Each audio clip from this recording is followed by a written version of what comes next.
cukup untuk dimakan sama binatang. Kalau seandainya air itu buat minum kita, maka hewan-hewan ternak kita pasti kelaparan, kehausan, mati. Maka itu boleh dikasih buat binatang, lebih baik kita tayamum. Apalagi yang dianggap sebagai patut keadaannya yang manawinya, airnya mah ada, tapi dianggap tidak ada. Ada air satu drum atau satu tangki, ya Allah doang. Ini air yang satu drum ini buat dulu kan, dulu kan biasa buat dulu. Ternyata kabar dari BMKG menyatakan bahwa nanti setahun ke depan, setahun ke depan pasti akan mengalami musim paceklik, akan mengalami musim kemarau yang berkepanjangan, susah air pokoknya gitu. Nah, maka ini boleh kita melakukan tayamum, artinya wudhunya diganti dengan debu, dengan tanah gitu. Ada lagi, ini keadaannya yang baku isi, memang nggak ada sama sekali airnya. Kalau baku di sini, kalau memang kayak gini, keadaan kalau nggak ada air itu betul-betul harus dicek. Kalau kita mah pasti ada air terus ya. Ini mah ngomongnya kalau di kampung, kalau paceklik di kampung kan susah air. Kalau kita mah gampang air, buat air disulit dan jadi air kan. Ini mah ngomongin kalau di kampung lagi susah nih. Harus dicek dulu bener-bener apa air ini ada atau enggaknya, terus jauh apa enggak. Kalau masih dapat, tapi ketika kita tayamum itu jangan ngebayangin ada air. Contoh begini, saya udah nyari muter-muter, jaraknya berapa kilo? 300 umpamanya tuh, 300 meter, 1 sampai 300 meter, udah nyari-nyari nggak ada air. Begitu mau wudhu ngebayangin, oh kayak di Solo ada di Pedomelan, sebelah Solo banyak air. Maka itu harus ditengok dulu, dicari bener-bener dulu airnya. Jadi jangan sampai jangan sampai ragu, kita lagi tayamum malah kebayangin air ada di sono, ya harus dicari. Jadi bener-bener makhluk ini nggak ada air, bener-bener nggak ada air. Gitu. Jangan sampai ngebayangin. Makanya ada sebab-sebab yang menyebabkan tayamum itu. Yang pertama adalah takut, benar-benar nggak ada airnya. Terus yang kedua, khaufun, takut. Kayak tadi, padahal punya bisul itu tadi sudah tengok kalau saatnya disiram air, maka padahal mati karena takut. Nah, itu boleh kita khawatir, takut kan? Apalagi airnya hilang, apalagi adanya perban. Kalau perban, nah, kita banyak yang ditinjau kalau perban. Kalau perban itu dilihat kita sakit, kegores atau kena pisau. Kalau kita buka perbannya, terus masih bisa kita basuh dan nggak apa-apa umpamanya, maka itu lebih baik diusap, dibuat dibasuh. Tapi kalau seandainya kita perbannya kita buka, terus menyebabkan tambah parah, maka cukup diusap-usap saja pakai air, umpama air begitu. Nah, itu kalau seandainya pakai air. Jadi yang menyebabkan tayamum itu yang pertama fakul, nah itu ada air sama sekali. Yang kedua, mal-marul, yang kedua sakit. Sakit tadi jelasin, sakit paru karena berbacok, lagi ngaduk semen, bacok jidatnya pakai centong semen umpama, menyebabkan retak kepalanya, maka dibalutlah pakai perban. Nah kalau seandainya itu kena air menyebabkan bahaya, maka itu mau boleh untuk ayam atau diinfus lagi apa namanya parodo kena sakit mencret sampai apa di rumah sakit. Kalau dikasih air susah nungguin, maka tayamunya berbeda dengan tayamum yang normal karena infusan di badan. Infus ini. Nah caranya kalau yang diinfus, tayamum yang diinfus, kan pokoknya diinfus di mana biasa kalau diinfus? Kalau diinfus biasa di mana? Di tangan kan? Awal di sini pokoknya gitu, acar di sini. Kalau yang diinfus nggak perlu tangannya sampai sikut, cukup depannya doang. Pokoknya ada begitu loh. Tempelnya gitu. Begitu loh. Cukup depannya doang. Nggak perlu sampai sikut-sikut sini. Kalau yang diinfus, kalau sakit, ayamnya seperti itu. Dan itu sebetulnya ntar cara praktek ayamnya ya. Caranya lah pokoknya intinya ini baru sebab-sebab ayammu. Karena nanti ada syarat ayammu, ada mabunya ayammu. Kalau ini baru sebab-sebab ayammu. Jadi prakteknya taruh. Dan lanjutlah. Wal ikhtiyaju yang ketiga, sebab tayamum itu adalah butuh ilai kepada air tersebut li'afdi hayawanin karena aus atau dahaga hayawan muhtaromin yang dimuliakan. Hayawan di sini ya hewan yang dimuliakan. Pertanyaan saya, apakah manusia termasuk hewan?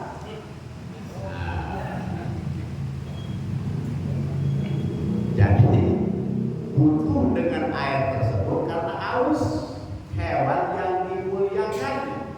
Li'afdi hayawanin muhtaromin, hewan yang dimuliakan. Pertanyaan saya, apakah manusia termasuk hewan? Padahal kenapa dia enggak? Dalam ilmu arti bahwa manusia itu pun termasuk dikategorikan sebagai hewan, Pak. Iya, termasuk hewan. Makanya begini, kan dari akal itu jelas. Bahkan Bangkrut Adol lebih sesat daripada binatang. Manusia itu dikasih akal. Manusia dikasih akal. Kalau kita tidak bisa mempergunakan akalnya dengan baik, maka lebih sesat ketimbang hewan. Gitu. Maka dalam ilmu mantik, manusia pun dikategorikan sebagai hewan. Li'afsi hayawani. Jadi kalau ini butuh dengan air, li'afsi hayawani mutaromin, hewan atau makhluk yang dimuliakan. Makhluk yang dimuliakan itu selain binatang ya manusia, ya tumbuhan. Padodo mau wudhu, ternyata airnya cuma sedikit. Punya ayam kesayangan, kalau seandainya ayam kagak dikasih minum, maka ayamnya mati. Lebih pilih ayam atau padodo dulu?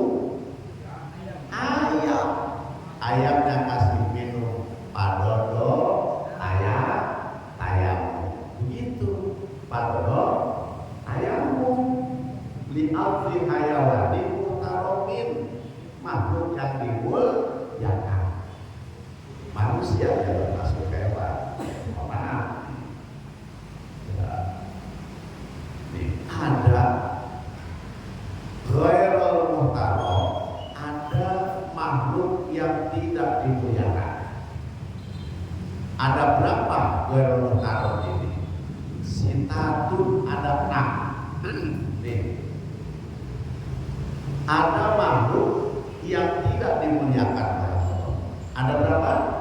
Sitatun, ada 6. Maka seandainya kalau kita haus, katanya gitu, kalau dia haus, kita punya air, walaupun dia merengek-rengek, mendingan jangan dikasih. Lebih baik buat bunuh daripada dikasih dia, gitu. Jadi ada makhluk yang tidak dimuliakan. Yang pertama tarikus sholat. Orang yang meninggalkan sholat itu makhluk yang tidak dimuliakan oleh Allah. Maka seandainya dia nggak usah, lebih baik air buat bunuh daripada dikasih dia, gitu. Tapi secara manusiawi, kita sebagai makhluk sosial, kira-kira tega tak? Ya agak tega lah. Ya sama-sama manusia. Nggak terjadi. Buat bunuh daripada kasih dia. Kenapa? Dia nggak ada sholat. Nggak begitu. Kalau secara manusia, tetapi di sini jelas bahwa makhluk yang tidak dimuliakan pada yang pertama tarikus sholat. Orang yang meninggalkan sholat itu adalah makhluk yang tidak dimuliakan oleh Allah. Bahkan kalau dalam kitab Al-Qur'an ini, orang yang meninggalkan sholat itu nanti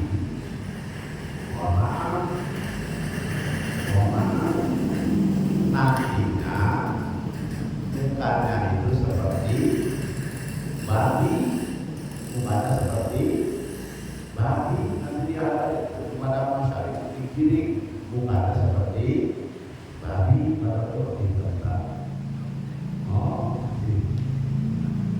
Orang yang meninggalkan sholat. Bahkan kalau dalam kitab Al-Qur'an lagi, di neraka jahanam itu ada pikiran, ada jurang, namanya jurang lap-lap. Di situ ada ular, banyak ularnya. Disebut juga ular lap-lap. Ular lap-lap ini khusus makanin orang yang ada pernah sholat. Besarnya ular lap-lap ini segede pohon kelapa, segede pohon kelapa. Di pinggiran itu tuh apa namanya, neraka jahanam tuh ada ular lap-lap namanya. Spesial si lap-lap ini khusus buat makanin orang yang ada sholat. Serem kan betul? Makanya kalau orang suka dikali seperti subhanallah. Bahkan ada lagi yang terangin bahwa di akhirat ini ada sendal yang gedenya luar biasa. Sendal ini direndam di neraka jahanam selama 3000 tahun. 1000 tahun yang pertama dicelupin di neraka, itu diangkat. Begitu diangkat, warnanya hitam. Celupin lagi 1000 tahun yang kedua, diangkat lagi, warnanya merah.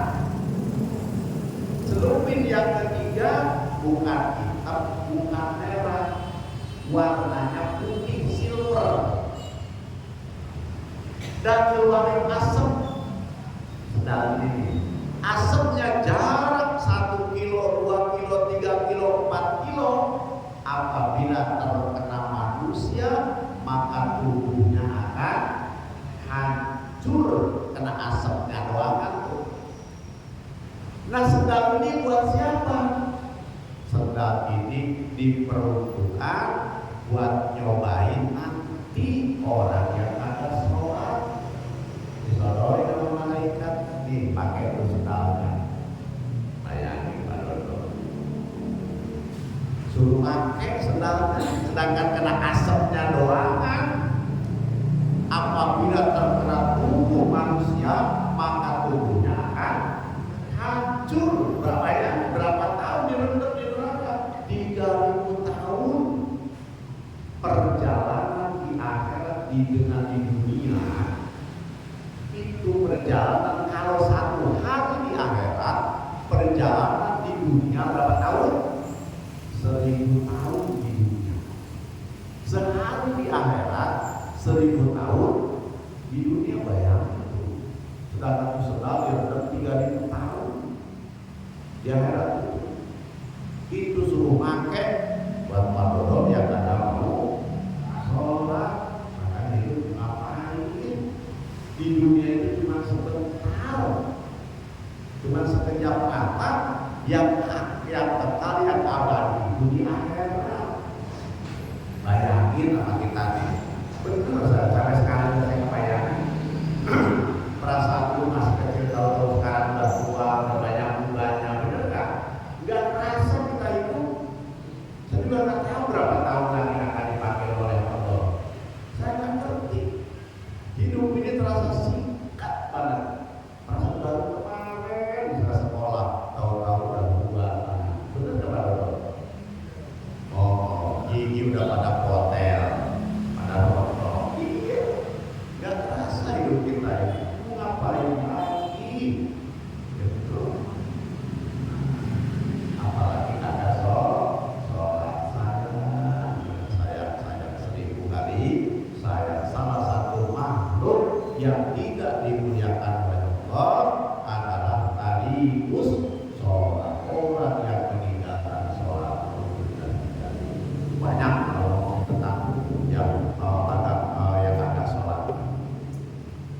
Pembahasannya khusus. Wazanil musoni yang kedua adalah orang yang zina muhson. Makhluk yang tidak dimuliakan oleh Allah adalah wazanil musoni yang zina muhson. Zina muhson itu apa Pak Dodo? Zina muhson itu Pak Dodo udah punya istri, istrinya sudah punya suami, masih senang perempuan lain, masih senang laki-laki lagi, itu namanya zina muhson. Hukumannya kan zina itu ada dua, ada goer muhson, ada zina muhson. Kalau zina muhson yang sudah suami istri, kalau goer muhson yang belum suami istri. Kalau belum suami istri dirajam, dicambuk berapa kali? 100 jilid.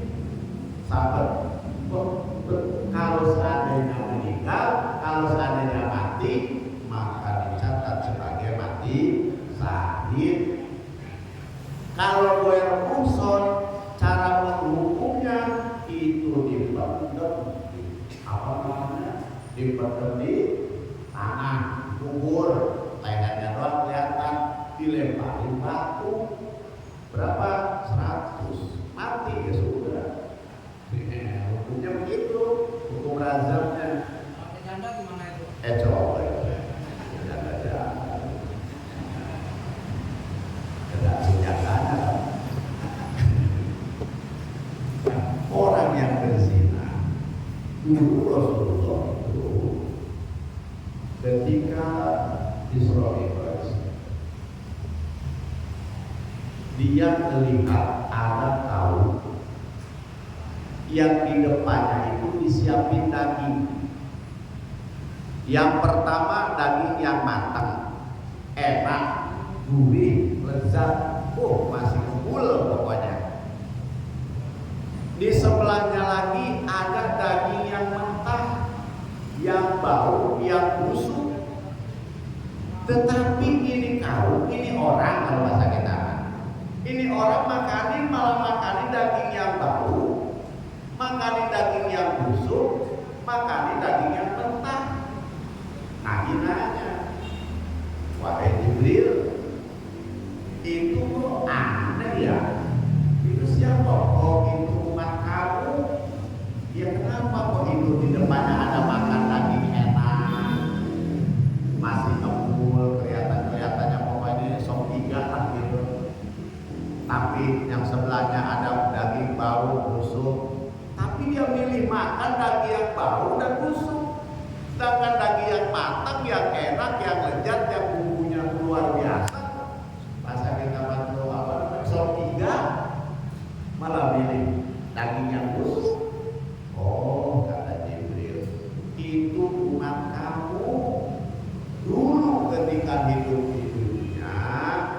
dia mempunyai istri yang halal, tetapi masih suka jajan di luar.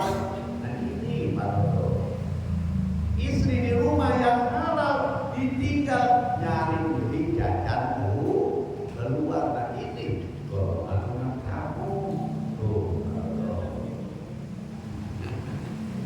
gitu. Makanya zat musad, zat musad itu zina musad adalah zina orang yang sudah suami istri ini dikategorikan sebagai makhluk yang tidak dimuliakan oleh Allah.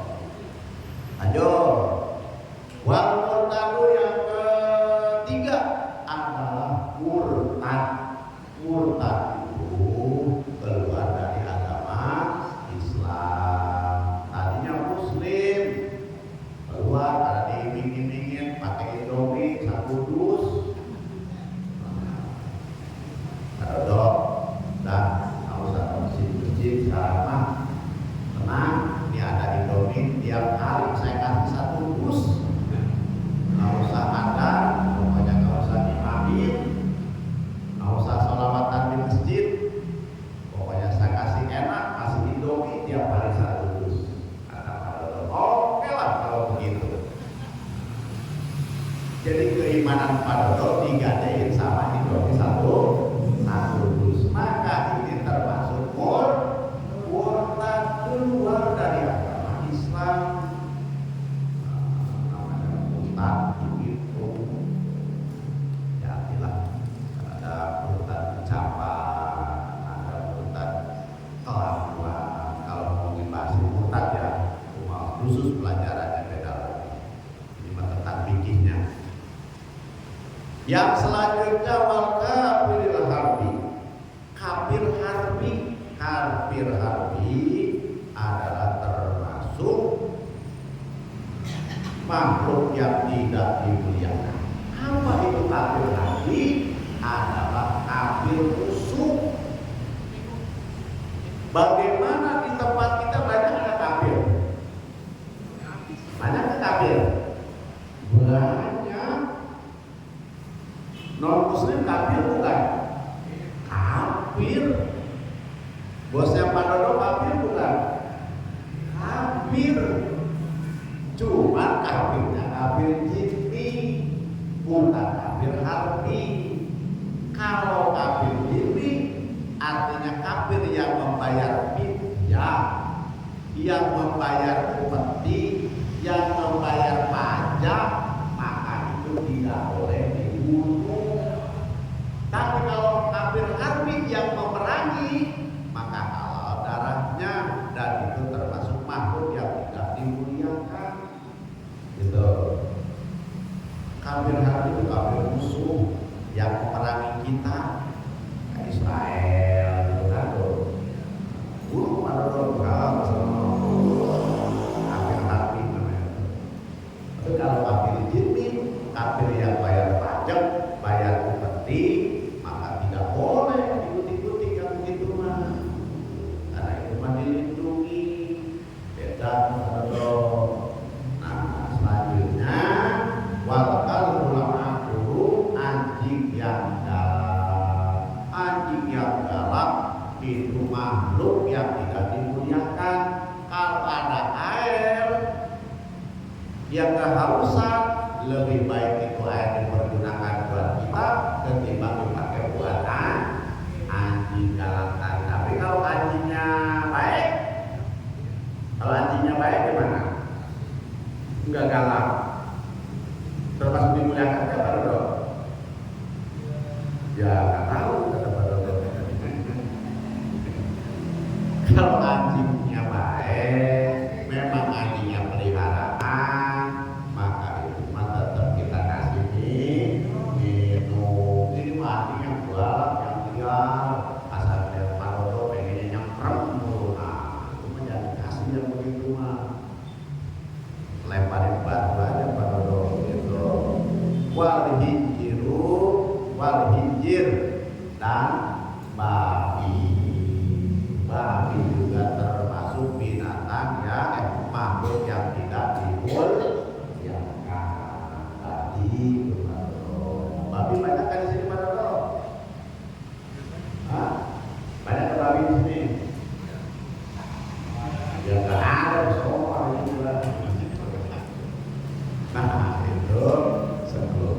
tentang sebab-sebab tayamum dan juga makhluk yang tidak dimuliakan. Itu termasuk nanti besok tentang syarat-syarat tayamum. Syarat tayamum ini belum masuk nih, belum masuk ke tayamum yang baru, masih sebab-sebab tayamum. Baik Pak Dok, ayo udah jam 8 lewat, mau nanya apa? Ada Dok mau nanya? Ya, ada Dok.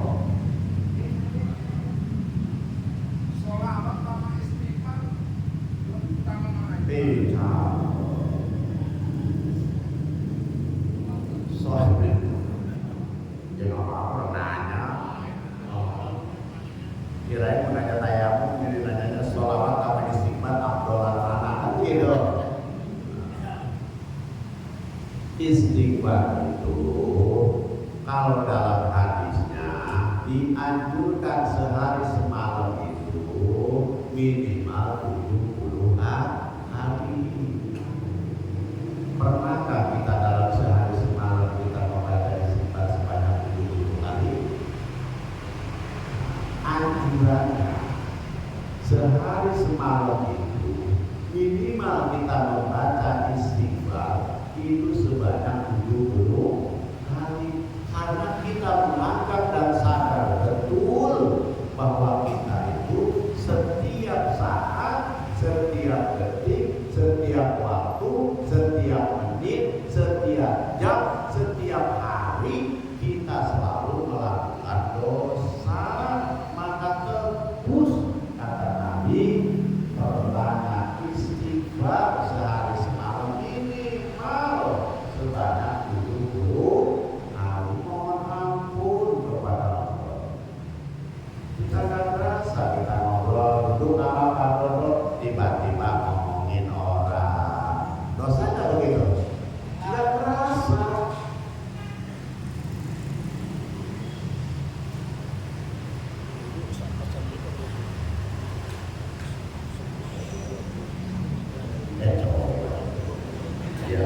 Kan saya kirim ke sini ya, yang ngasih itu transfer. Oh, ya, siap. Saya kirim ke sini ya. Ya, aman. Istighfar itu salah satunya penggugur dosa-dosa kita. Sholawat, kalau keutamaan sholawat itu lebih dahsyat lagi. Kenapa? Allah saja bersolawat. Innallaha wa malaikatahu yusholluna 'alan nabi. Allah saja bersolawat, lagi kita ngaku cinta sama Nabi tapi gak pernah bersolawat. Mohon maaf, ketika sholat kita baca sholawat gak? Baca. Inilah keistimewaannya. Kita di dalam sholat saja dianjurkan baca sholawat. Bahkan seandainya kita tidak membaca sholawat, maka tidak sah sholat kita. Gak sah sholat kita. Karena rukun qauli itu yang pertama takbiratul ihram. Rukun qauli ini ya, sholat itu gampang sebetulnya. Yang penting rukun qaulinya ke bawah. Pertama baca takbiratul ihram, Allahu Akbar. Kalau bapak nggak ngomong Allahu Akbar, nggak sah sholatnya. Allahu Akbar. Ngangkat tangan sunnah. Ngangkat tangan udah ke sunnah, itu bagian daripada sunnah. Tapi kalau keutamaan diangkat. Takbiratul ihram. Yang kedua baca Fatihah. Baca Fatihah, surah Al-Fatihah. Baca, itu bagian daripada rukun dalam sholat, rukun qauli. Jadi kalau kita nggak baca Fatihah, kagak sah sholatnya. Kedua. Ketiga, baca sholawat tahiyat. Tasyahud, ada sholawat di situ. Sholawat bagian daripada rukun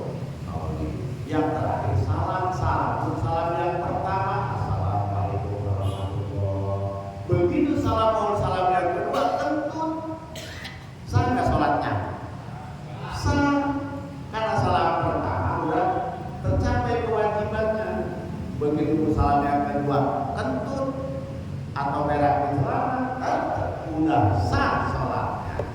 Gitu. Sholawat banyak anjuran-anjurannya, dan sholat itu macam-macam, terserah kita penggunanya. Kalau kita mengaku cinta kepada Nabi, perbanyak baca sholawat. Dan alhamdulillah saya salah satunya penggemar sholawat sampai saat ini, sampai saya ini. Alhamdulillah kata dulu masih jadi santri, kalau pengen berangkat haji, pengen berangkat umroh gratis, nih sholawatnya, gitu. Saya baca sholawat, namanya sholawat hajian. Asal ziarah, asal habis sholat itu sholawatnya saya dawamin. Alhamdulillah bisa berangkat umroh gratis dulu. Itu wasilah, baca sholawat, artinya ya sholawat pun ada keistimewaan, ada fadilah, ada keutamaan kalau kita baca. Kan macam-macam sholawat itu. Ada sholawat Jibril, ada sholawat apa lagi? Tausyul aja, ada Ibrahim.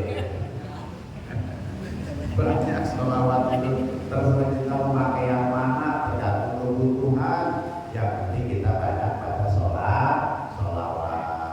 Kalau saya sampai sekarang dikit-dikit masih tetap baca sholawatnya, sholawat yang ada di kitab Dalailul Khairat. Saya paling senang ada kitabnya. Hari Senin bacanya apa, Selasa bacanya apa, Rebo bacanya apa, sampai hari Minggu itu beda-beda tiap hari. Namanya kitab Dalailul Khairat, di dalamnya tentang sholawat. Senang saya kalau kemarin sholawat pada jago. Utamaan mana sholawat dengan istighfar? Dua-duanya bagus. Amalin. Istighfar memang dianjurkan, sholawat memang dibutuhkan, diharuskan. Dua-duanya harus dibaca. Jangan ngomongin utamaan sholawat, saya pernah perlu istighfar, gak gitu juga. Kita sadar bahwa hari ini sampai hari ini kita masih banyak dosa. Makanya diawali ketika selepas sholat kita diawali dengan istighfar. Astagfirullahaladzim, alhamdulillah, la ilaha illa huwal hayyul qayyum wa atubu ilaih. Kalau yang pendek, kalau yang panjangnya astagfirullahaladzim, bismillahirrahmanirrahim, atau taubatan abdin dolimin, layak nikuli nafsi doa wala nafan wala mautan wala hayatan wala nusur. Boleh itu, boleh yang mana aja istighfarnya, yang penting kita baca istighfar. Ayo nanya lagi, tapi nanya apa?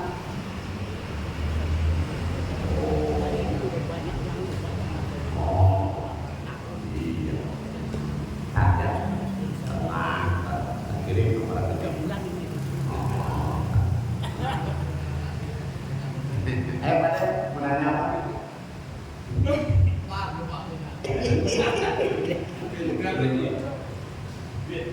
Hah? Ayo. Lama, betul lama. Siap. Jadi nggak jadi tanya nih. Kebanyakan yang Oh iya. Iya, kita sakit. Dia pernah dapat ya? Ada pernah dapat? Cukup.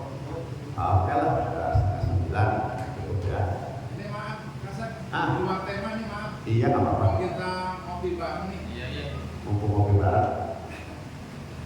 Ini saya sekedar ngasih apa ya namanya himbauan apa ya. Tolong masjid, tolong dikasih ini kan CCTV gitu maksudnya. Oh. Takutnya kita Jumatan banyak parkir motor, terus anak-anak ini kadang-kadang sensitif juga di pinggir jalan gitu. Oh, gitu. Orang ini kalau 2 bulan, 3 bulan bisa 5 juta dapat gitu. Takutnya itu kalau ada orang-orang Islam atau gimana, kalau ada CCTV-nya mungkin kan memang nggak menjamin itu ketemu, tapi kan kalau ada ahli kan otomatis bilang dananya ada ini CCTV-nya gitu, bisa tolong ini dikasih. Oh ya. Ini usulan. Usulan ya. Ketua tanggepin usulannya. Jadi pada Jangkung minta CCTV. Ya, salah. Aman Pak Dek. Mohon maaf saya jawab. Ya. Sebenarnya dulu udah pernah mau nggak sampaikan aja ya dulu kan. Cuma ada yang usul katanya buat apa barang bukti dua. Jadi saya nggak jadi. Pernah dulu udah 3 tahun yang lalu lah. Udah pernah memasang maka juga sebenarnya. Bahkan orangnya udah sini udah deal. Cuma ada yang usul kan buat apa begitu lah. Udah hanya dari dua. Dan insya Allah kalau pada jauh itu insya Allah ya Ini lagi. raportnya misalnya kayak kejadian yang kemarin di Jogelan gitu, kejadian di jalan gitu, kalau ini otomatis ya ketua pengurus masjid coba tanya ada CCTV-nya enggak gitu. Kalau nggak ada kan mungkin kitanya juga sebagai pengurus gak enak juga kalau sampai masjid segede ini nggak ada gitu loh maksudnya. Iya. Ya makasih ya. Ya. Waktu itu memang sempat bahkan yang memasang itu dari Bekasi pada waktu itu. Dari Bekasi datang jauh-jauh kemari, bahkan udah nentuin harga kalau nggak salah 4 ribuan waktu itu ya 4 jutaan. Itu masang 4 titik. 4 titik waktu itu pakai server. Pak Ciplok ada servernya nggak punya dirimu? Oh nggak ada lah itu. Kalau CCTV itu yang baru pakai server, jadi kalau pakai server bisa nyimpen data. Banyak ada mesin-mesin atau perusahaan-perusahaan yang pakai CCTV. Tapi begitu ada kejadian, tanya, Pak kamu melihat dong tadi ada kejadian di sini. Aduh, nggak bisa ditayangin. Nah, karena nggak pakai server, makanya mahal pakai server. Ditawarin 4 juta ya, 4 juta itu 4 titik. Ada servernya aman. Insya Allah. Dan insya Allah mungkin hari Minggu pada waktu yang udah mulai pasang ya. Alhamdulillah atapnya kesono udah ada penambahan 2 blok. Udah besok hari Minggu ada pekerjaan Mana data ya? sampai Asulo. Dan ada lagi cuma di luar itu ya nggak apa-apa saya duduk dulu lah ya sambil ngobrol. Terima kasih, mohon maaf insya Allah kita sambung lagi di lain waktu dan kesempatan tentunya di gerombakan channel yang sama. Malam kamis depan masih bisa ya? Aman ya? Kamis depannya baru mingguan aja, 2 minggu lagi berarti. Semoga kita semua selalu senantiasa diberikan kesehatan,